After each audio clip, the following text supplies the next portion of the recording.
What's up, guys? Welcome back to another edition of the Leadoff Show. We got a big slate for you today, but real quick, I just want to go over yesterday's early slate. I had a nice win. I got it on the screen there. Right now, this was the early slate, $88 entry fee, free entry max. I think I only entered one lineup here, like I usually do, just entering one. But I just kind of want to go over my team real quick and kind of my thought process. And I think I've had a lot of success on these 3-game slates, and like I kind of mentioned yesterday, you really don't have to do much to get that different. So I'll just walk through my thought process real quick. I ended up going Singer and Darvish. They projected the best two. There were some weather concerns in Kansas City, but with it being the last game, I had a swap to Ober ready to go. But we really didn't get an update before the Padres game locked. I just decided to just stick with Singer and hope for the best, and ended up working out. He came out kind of early after like 80 pitches, but still went. The game played fine, so the bullpen blew his win, but it didn't cost me here in this tournament. For my main stack, ended up going Reds. Kind of mentioned that Senga is certainly susceptible to a blow up, and they jumped on him early in the first inning. I'm not sure if they did anything after the first. But they got to him there, so I really like them as kind of a low on stack. You can see some of the pieces were kind of high on, 40%, almost for free on who got 0. But mixing in guys like Steer at 10% on, added the catcher Stevenson at 13.6. So having a couple of those pieces, I think, made my red stack different. Most Reds had India. I went Senzel over India, which I think I would have had a little bit better score if I went India and then a different third baseman, but it just worked out this way. I mixed in 2 Padres. I was kind of thinking that a lot of people would be swapping off Singer to Ober. So I liked having a couple Padres in there. Of course, Cronenworth got 0, but Tatis took the first pitch over the wall, so I like that. And then Bobby Witt was just the best shortstop option. And with this lineup, I'm obviously, if the Kansas City game gets postponed, I'm dead anyway. So this lineup's built if that Kansas City game is going to play. So might as well take the best shortstop. So that's kind of how my team shaked out. Ended up going no Mets. I just thought they'd have 40-50% ownership on a 3-game slate, and they just, I don't know. I kind of don't really like taking stacks against bullpen games because you can just kind of get tough matchups here and there. So I really liked the red side, and then like I said, Padres against I think Ober was like 50% owned in this contest, which was way more than I was expecting. But I think a lot of people just swapped off Singer. I'm trying to find an Ober team.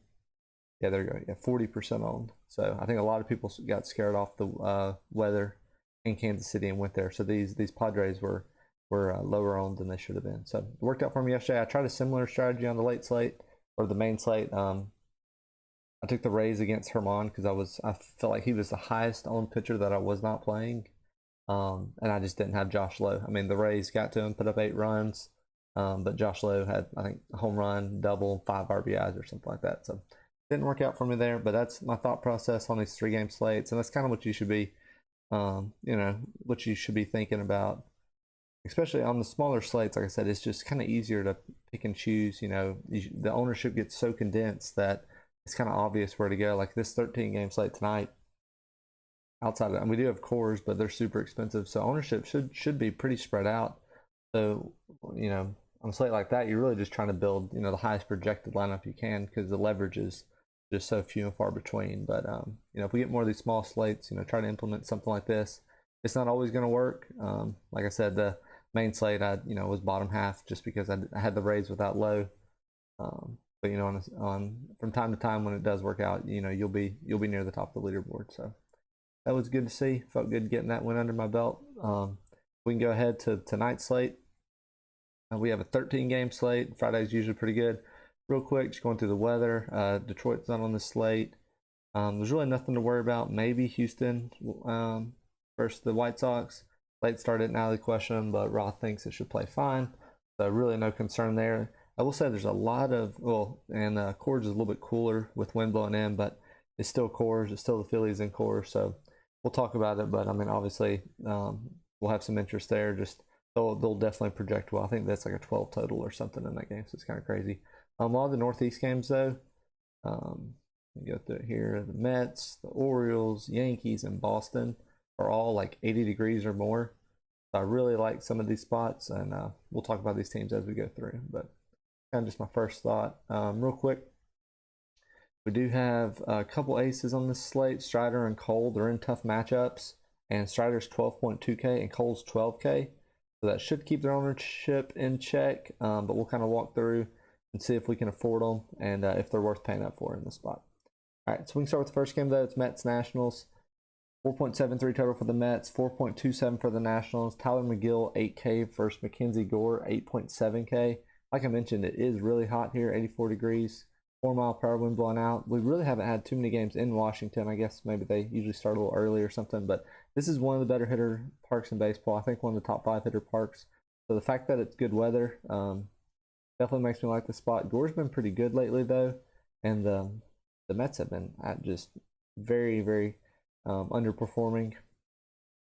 So not sure if I would get to them. Just real quick, just back to the pitchers though. I'm going to be out on McGill at 8K. It's just not worth it in this spot. Like everything I mentioned about the ballpark and the weather, I'm not getting to McGill in this spot. And the Nationals haven't been putting up a lot of runs, but they have been striking out at a low pace. So out on McGill. Gore on the other side, the 8.7K I don't think is worth it. We have some other guys in that range. Corbin's 9.2, Corbin Burns, and then Martin Perez is 8.3. So I think we probably go one of those two places before Gore. But Gore might be good enough to kind of limit the Mets. So the Mets stack today, I'm probably off on. I think they do have, if they kind of return to form, they're a good enough team that they can get to somebody. But really just don't have a lot of bats I want to take. And like I said, Gore's been good enough. I think he should be able to limit them here in this spot. Yeah, he's been pretty solid. Looking at his splits, they're about even. But I think I'm going to be out on the Mets today, and just maybe another day. The Nats on the other side. I think if you end up playing Strider and or Cole, you might have to kind of end up on these Nationals. They're one of the few spots with a high team total where they're still. Look at this. The most expensive, Luis Garcia at 3.3K. So I do like this spot for the Nats, strictly as like the cheap stack if you end up really wanting to pay up at pitching. I think they make for a good spot, or even if you just need a couple like cheap pieces to fill out your team just because you paid up at pitching, I'd be fine with kind of any combination of the top guys or even Abrams with like a wraparound stack. All right, we're gonna speed up a little bit here. We do the 13 games. It's gonna take a while to get through all of them. So next game we got Pirates Orioles. 4.07 total for the Pirates, 4.93 for the Orioles. Johan Oviedo versus Kyle Bradish. Oviedo at 6.3K would be interesting here, but still 82 degrees. I don't love that. Like I mentioned, I think we have better spots to go to. It's a tough matchup for him. He's been really bad the last 2 times out. So I'm going to pass on Oviedo.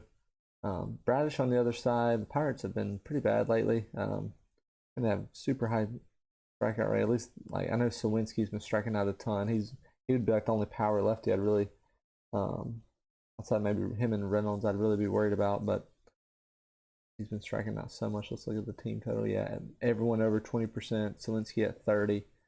Bradish is a low strikeout pitcher, but it certainly helps when the team on the other side is that high in strikeout. So I think if you end up going to the 6K range, Bradish is an option. I'm going to try to avoid that range, but if you end up paying for Philly, you might have to go to Bradish, and I don't mind that at all. On the flip side, the Pirates really don't love it. I just don't like taking stacks here in this ballpark. I mean, now they moved the left field wall back, 10, 20 feet or whatever they did a few years ago. I really just don't like taking stacks here. I think Bradish should, limit them for the most part. I could see him going like, 5 innings, 3 runs or something like that. 5 innings, 2 runs, and with that, the Pirates aren't gonna win you anything on a 13-game slate. So I'm probably out on the Pirates. Orioles on the other side. We just showed how bad Oviedo's been, but their prices are really high. So I'm probably out there. I'd love, if I was to stack them, I'd want 3 of these top 4 hitters or something, and that's just not really possible on this slate because we have like 4 or 5 good pitching options, 8K and up. So it's not really worth forfeiting that just to force in the Orioles. So probably out on the Orioles here as well. Our next game we got Rays Yankees. 3.66 total for the Rays. 4.84 total for the Yankees. Got an opener situation for the Rays, so no interest there with Kelly or Fleming. Cole on the other side is certainly interesting. 84 degrees, 8-mile-per-hour wind blowing out scares me a lot with him. We just saw him go out against these Rays in Tampa last start. He was mowing them down for like 5 innings, and then I think gave up 6 in the 6th or something like that. Those, slash line might kind of look worse than it actually was. He really only had 1 bad inning. So between Strider and Cole, Strider's against the Blue Jays is obviously another tough matchup for him. I think I'd rather go Strider over Cole. It's more just a weather thing. Though I mean, the roof should be closed in Toronto. The Yankee Stadium probably plays as a better hitter's park.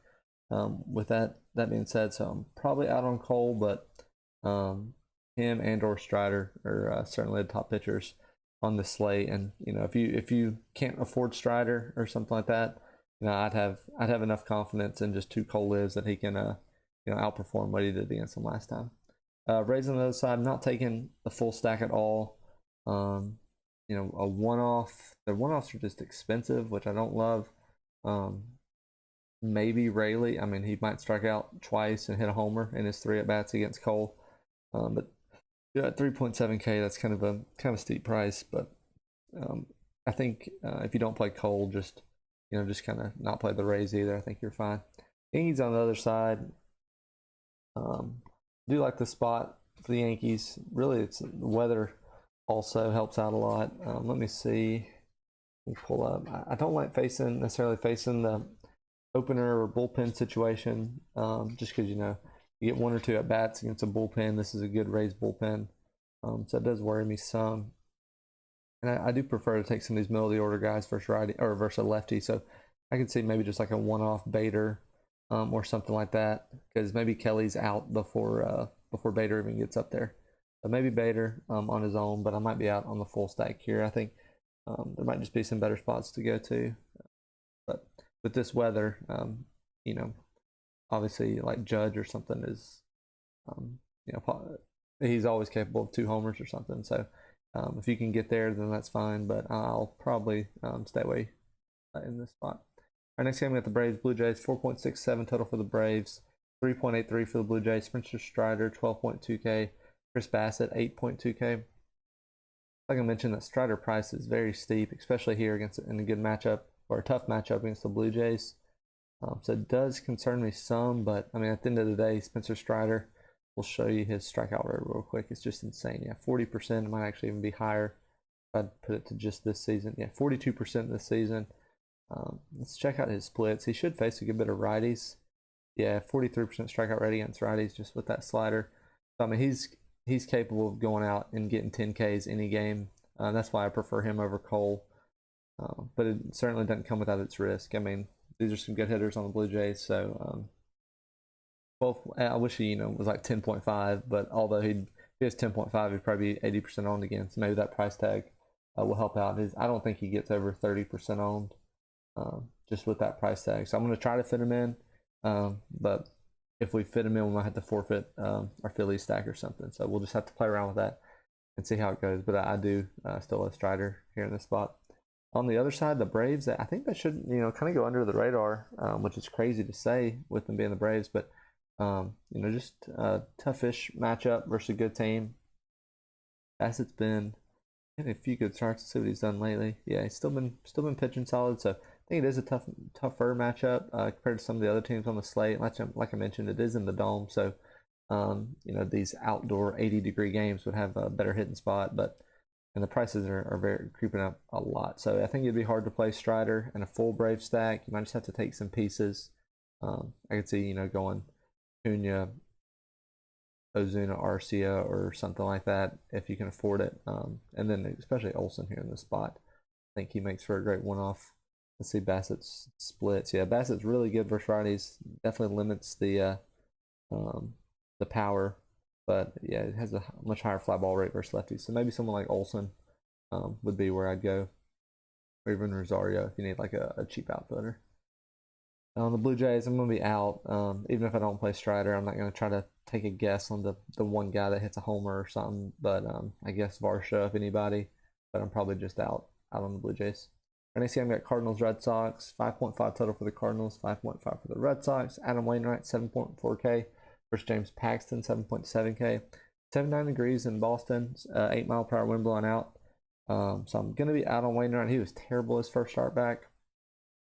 I'm going to pull it up. I don't even know if I made out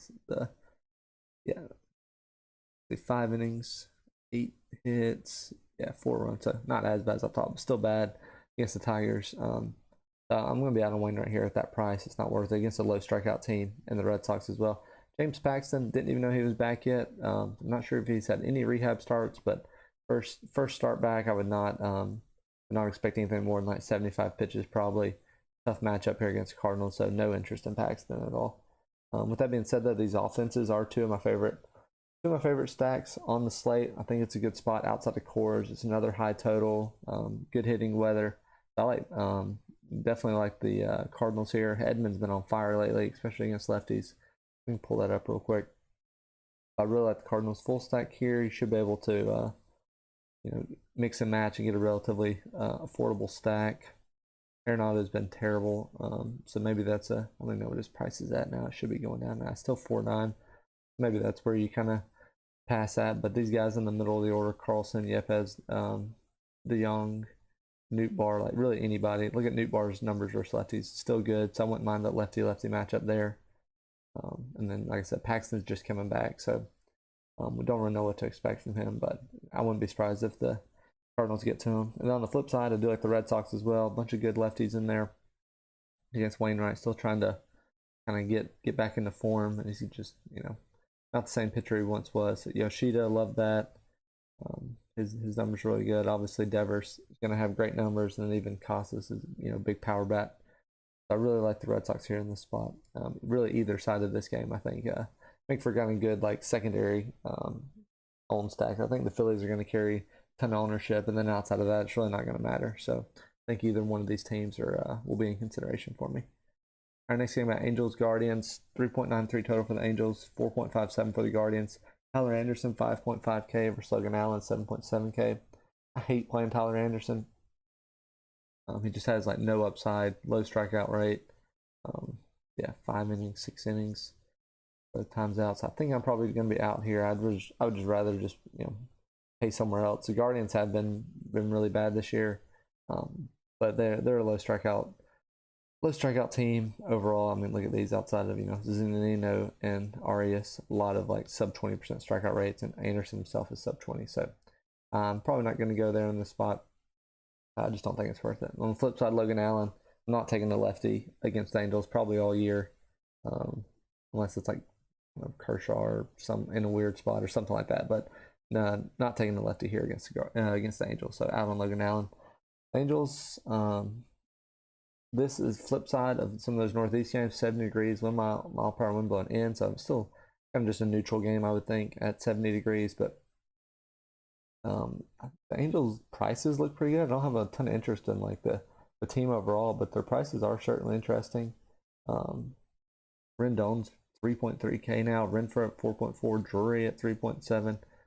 Ward at 3.5. Yeah, the more I look at it, I'm very shocked at the prices. Logan Allen had 2 good games in, and Twins kind of just the average game. Still only 2 runs though both games, so it might be out on the full stack for the Angels just because of Allen seems like he's kind of limited some monster games so far this year, but I certainly have some interest in these one-offs, and I think the prices on them are super affordable. So I definitely have some interest there with a few of the Angels. I'd consider them a tier down from like the Cardinals and Red Sox, but if I end up with a couple Angels, I'm not going to be mad. Flip side, the Guardians, really have no interest there. The only good hitter on the team is Ramirez, and he's expensive. Josh Bell's been better from the right side, I believe, this year. 3.1K. But I don't know. Anderson, he's a low strikeout guy, but I feel like he doesn't necessarily get blown up either.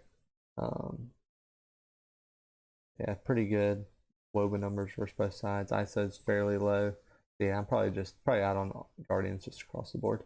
Our next game, we got Astros White Sox, 4.88 total for the Astros, 4.12 for the White Sox. JP France, 7.6K. Michael Kopech, 7.5K. Don't really have interest in France. He's been pretty good this year. I guess one start, I thought he had another one. I wouldn't expect that to continue here. And I feel like that's probably more of like his ceiling game almost there against the Mariners, getting 18 points. So I'm probably out on France here, especially at that price. If it was like 5 or 6K, maybe I would consider it. But at that price, I would just pay up for Martin Perez against the A's, I think, who's at 8.3K. Kopech, same thing on the I just said about France. Not worth playing him here in this tough matchup against the Astros at a fairly high price compared to what he maybe should be. All right, Astros bats I think are certainly interesting. Kopech is certainly can get wild. Yeah, 5 walks that game, 4 walks that game, but 4 runs, or yeah, at least 4 runs in 3 of his last 4 starts.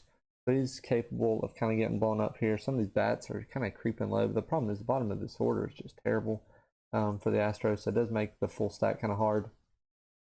We'll see if anything jumps out real quick on the splits.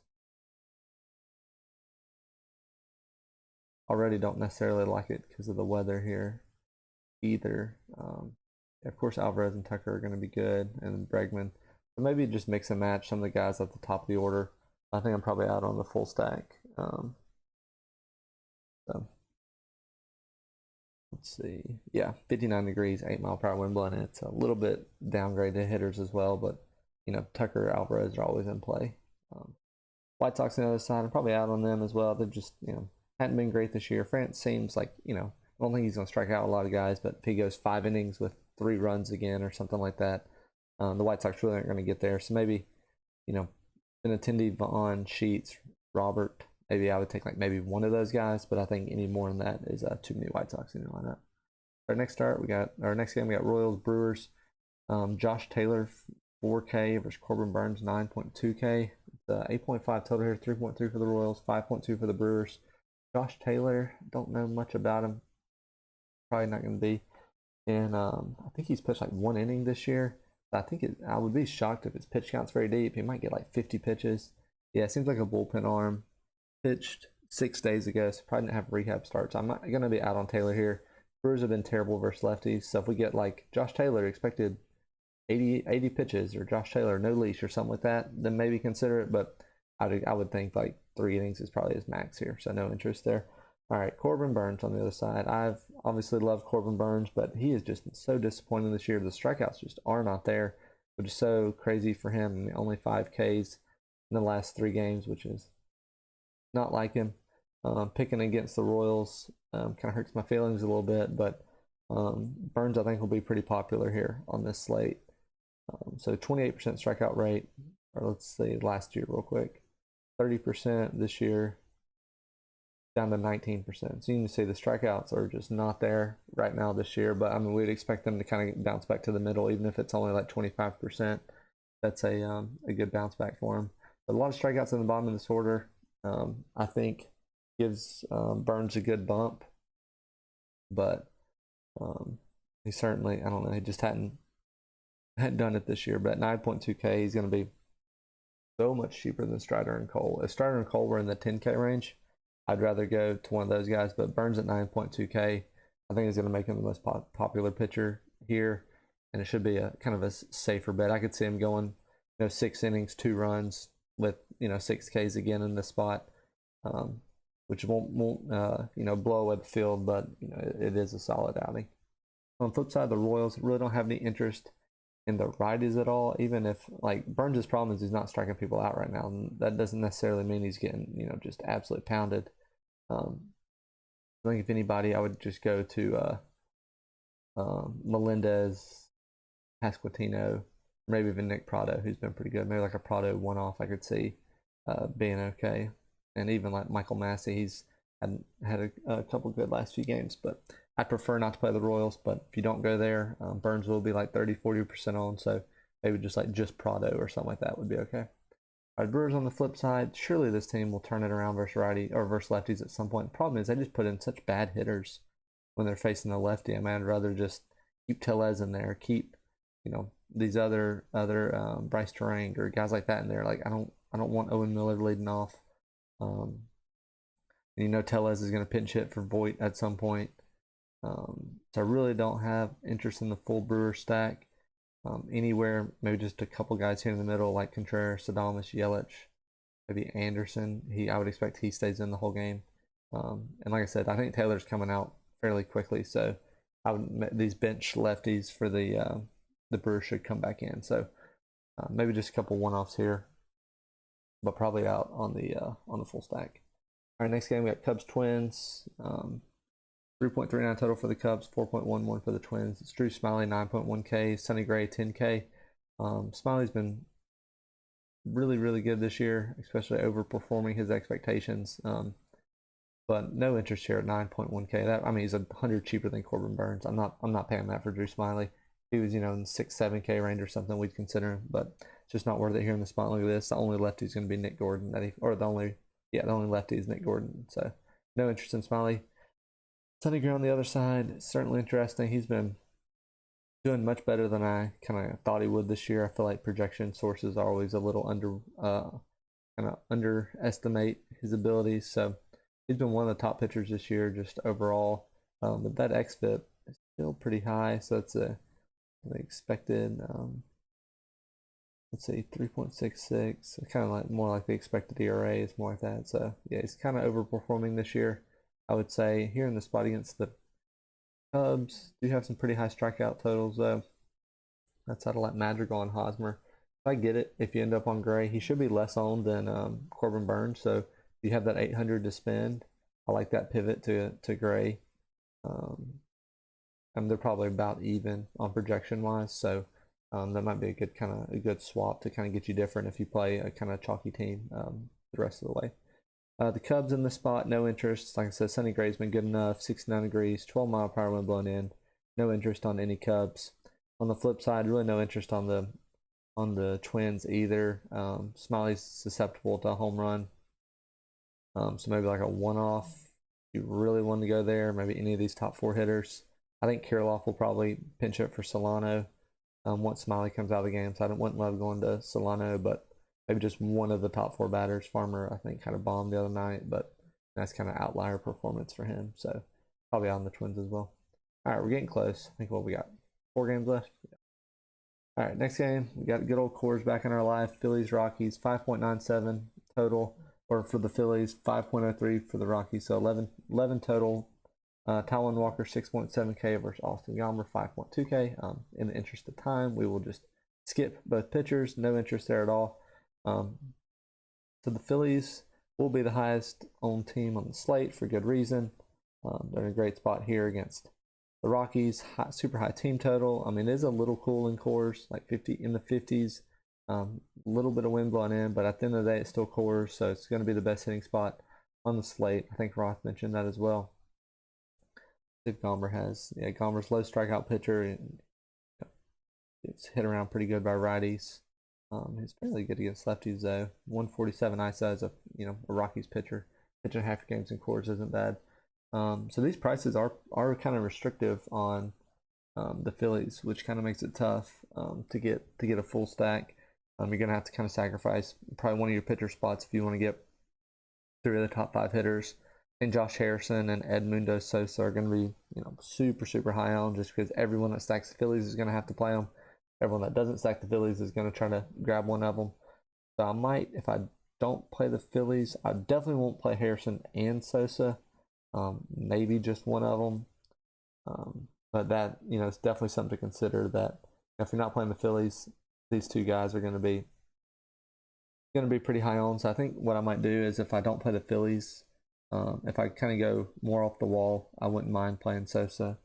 But if I end up on, something that's still pretty chalky, I might have to get off of them. But yeah, just mess around with the Phillies, see what you can afford at pitching. Like I said, if you mix in the Nationals, you can go still like one of Cole, Strider, Gray, Burns, and then one mid-range pitcher, 5 Phillies, and afford the Nationals or something like that.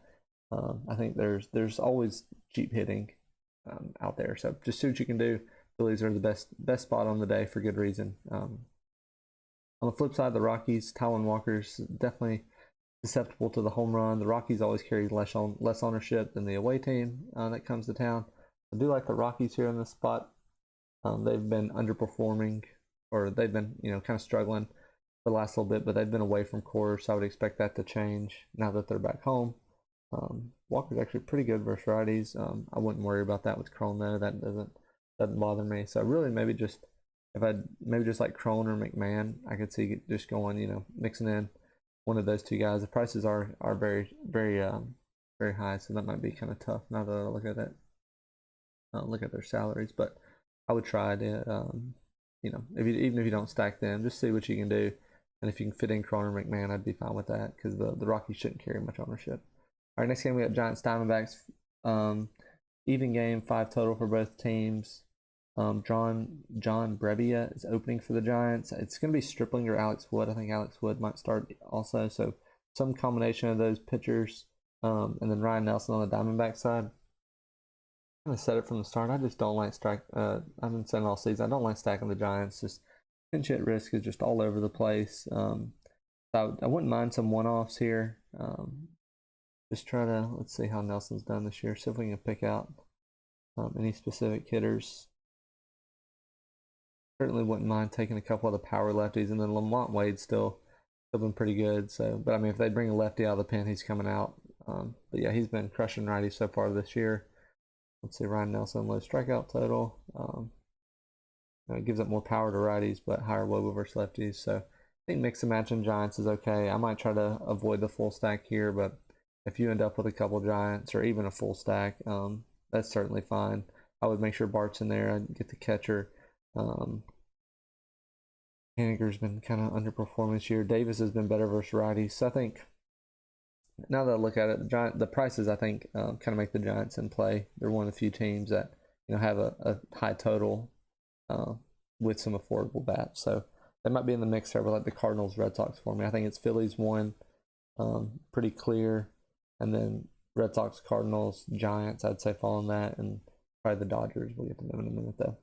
On the flip side, Diamondbacks don't have a lot of interest. Like I said, I don't like whatever this combination of Brebbia, Stripling, possibly Alex Wood. I don't really like taking hitters against a bullpen game. It's just the matchups get kind of tough. You get kind of mixed lefty righties and all that. So I'm probably just out on the Diamondbacks here. I mean, Carroll's always in play so you can get 3 steals or something. Walker, if it is Alex Wood, if Alex Wood just starts out right, I would have interest in like Emmanuel Rivera or Christian Walker, really. All right, 2 games left. We got Texas and Oakland, 4.91 total for the Rangers, 3.59 for the A's. Martin Perez, 8.3K versus Ken Waldichuk, 6K. I do have a lot of interest in Perez. I think he's like the only guy in that 8.3K range or in that 8K range. I think it's kind of might be a popular spot to kind of land on for your SP2 if you pay up for Holstrider or Burns. I'm not really worried about this last start against the Angels. Angels crush lefties, we know that. So just Perez is a low strikeout pitcher, and the A's are better versus lefties. Probably at least like middle of the pack against lefties, which is a plus for them. Let's see if anything really jumps out. So yeah, lower strikeout rates, top of the order. Yeah, he just limits power so well, especially against lefties. So yeah, low strikeout total for Perez, so you kind of know what you're getting. 6-7 inning upside, but maybe like 4 or 5 strikeouts. You just hope for the win. But we just saw Eovaldi mow this team down last night. So yeah, Bleday should be the only lefty in there. So I would expect kind of a low strikeout total, but Perez, I would think, is probably like the safest pitcher in the spot. Waldichuk on the other side is interesting. I've been taking righties for the Rangers a lot the last couple of weeks, just because they can platoon really well against the lefty. Waldichuk's been decent. I think if you go down in the 6K range, you'll have to decide between like Waldichuk and Bradish. I'd probably rather go Bradish over Waldichuk, but I think either one of these guys are in play in the 6K range. But I'm going to try to avoid it, and I'm going to try to make Perez like the cheapest pitcher I'm really considering. But that might be kind of tough if you end up putting a full Philly stack in there or something. So doesn't come without its risk, but I think Waldichuk is a possibility there. Pitching in Oakland certainly helps. Only 65 degrees there. So on the flip side, the Rangers, I really don't love the full stack here. Waldichuk, we just showed, it's been decent enough. Don't like taking a full stack here in this spot. 65 degrees in Oakland is way, way worse compared to some of those games we saw in the Northeast. 80 plus degrees in Washington and in Boston. Good hitters parks already. So I think I'd rather just go to one of those slates. You know, if you want a home run hunt here against Waldichuk, I guess there's a few righties you could pick and choose from, but I'm probably out. On the flip side, the A's, I mean, they continue to hit lefty as well. So if Perez ends up, you know, getting hyped up 30%, 25% owned on a 13-game slate, they should be pretty low owned and, you know, have their upside. They will probably pinch hit here and there. I think Noda's been coming in for Aguilar the second like a lefty comes out. I might try to avoid that, but I think any combination of first three batters, Ruiz, Perez, Rooker, I'd be fine with that. And you know, even if you want a full stack, mix in Langoliers and Allen or something. If you do that, you could probably afford Garrett, Cole, and Strider. So just play around with it. But like I said, 65 degrees in Oakland, that is a lot to ask for from your team. So definitely proceed with caution there. All right, last game, we finally made it. Padres Dodgers, 4.21 total for the Padres, 4.79 versus the Dodgers. Blake Snell's 8.1K versus Dustin May 8.5K. This is kind of a situation where both pitchers are good enough that I'm not interested, and both offenses are good, or like both offenses are good enough I'm not interested in the pitchers. But both pitchers are good enough I'm not really interested in the hitters either. The Snell in the spot, 8.1K. I mean, he's always capable of going out there in 5 innings, 10 Ks or something like that. But he will be, I would call him like a, you know, absolute low owned like tournament play. If you end up on the Phillies and, you know, you want to go Snell over Corbin Burns or something like that, you know, hold your breath and go for it. He certainly has his upside, but in this spot, there will be some risk. Looks like they're projecting JD Martinez back, so the Dodgers lineup's is improving, and it's getting some more righties in there as well. On the flip side, Dustin May just faced the Padres. He had a pretty good outing against them, but I feel like he kind of overperformed a little bit. 6 innings, yeah, a great start. 6 innings, 6 Ks against the Padres. He's kind of a low strikeout pitcher for how nasty his stuff is. It's a low strikeout team, so I'm probably out on Dustin May. Like I mentioned, the Padres are just good enough. I'm not interested. Padres hitters on the flip side, like I said, May's good enough. I really don't have interest in the Padres. 64 degrees in LA too. It's kind of, I think I'd rather just go to one of these Northeast games. But Machado and Soto have been hitting better. If Carpenter's in there, I don't mind him at 2.8K as a one-off. But yeah, probably out on the Dodgers or the Padres. On the flip side, the Dodgers have some cheap pieces, I guess, to make a stack work. I mean, everything was said about Snell, he could, you know, get 30. He could also get -10 in a heartbeat as well if he starts getting wild. So the Dodgers are probably, I guess maybe like a tier 3 stack for me, maybe tier 2 there with like the Cardinals and Red Sox and Giants. But maybe just play around with it. I would want to get, you know, the problem is you'd want to get, you know, 3 of these top 5 hitters.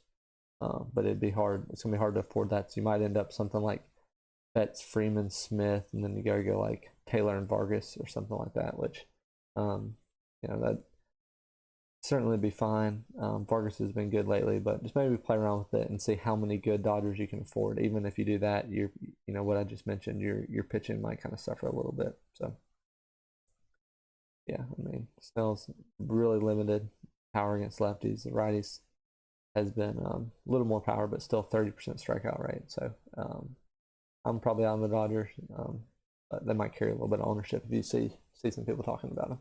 All right, just to recap, big slate. I think overall you don't have to, outside of, you know, if you play the Phillies, I think maybe Burns and Perez, if you play like Burns, Perez, Phillies, that might be like the only thing that's kind of high owned. Outside of that, I think ownership's pretty spread out.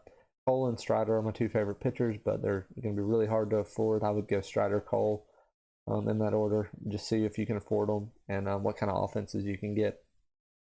With that, after that, I think Burns, I would hopefully just he returns to his previous form. Even if he doesn't, if he's just, you know, slightly less of his previous form, I think Burns is certainly in play against the Royals, and Sonny Gray as well as a, you know, maybe a good option, but a little bit lower owned. And then I think Snell would be the ultimate, just like tournament dart throw. And then I kind of forgot about Perez. So I think Burns kind of falls in that situation with Perez, where you might not expect a ton of strikeouts, but the inning upside against a bad offense, I think, you know, kind of firmly puts him in play. And if you really go dumpster diving, I think it's Waldichuk or Dean Kramer. I might rather, or sorry, Bradish, not Kramer. Good yesterday. Kyle Bradish or Waldichuk. I might prefer Bradish, a little bit worse offense he's facing, but it's going to be tough if you end up down there. You're really just hoping for like decent performance and that they end up with a win. That should get you like 18, 20 points. So, that's kind of their ceiling, but it is in play. Offenses wise, like I mentioned, the Phillies are certainly top offense. The ownership is 13 game slate, so it should hopefully stay fairly low, especially with their prices. I expect Harrison and Sosa to kind of get some decent ownership though, just because they're so cheap. They'll fall in like every optimizer. Those guys will get pushed into. Second tier offense, I really like these Northeast games, just because the heat. It's already good hitting ballparks, but I do like the weather up here. I think Cardinals, Red Sox are in play for sure. And then Cardinals, Red Sox, and maybe the Giants here in Arizona. I think that's kind of like my tier 2 options. Is we're at this morning. There are some of the offenses that are standing out to me as like a pivot off the Phillies. Then after that, I could see like Dodgers, maybe the Yankees, Mets, Padres as kind of another set of offenses that might be more in play as the day goes on, but not some of my favorite at this time. So I hope that helps. This is a huge slate, so everything I kind of mentioned at the beginning on what I did well yesterday. You don't have to go as extreme today. I mean, the ownership is going to be so spread out that really just find your favorite stacks and kind of just build the best you can. High projected lineups. It should be unique just in its own right, just because there's so many good spots on this slate. We have a handful of pitchers too to pick from, so I think who are all pretty much appropriately priced. So I think they all should kind of be in the 20 to 30% ownership range. I think it's a pretty good slate. These big ones are tough, but we'll just see what we can do. The contests are always good, so if you end up hitting on something, you should get paid out well for it. All right, so hope you enjoyed the video. Like, comment, subscribe if you haven't. I enjoy doing these, so the support certainly helps keep me motivated to get the videos out on time and as many days of the week as I can. So thank you guys again, and I'll see you at the top.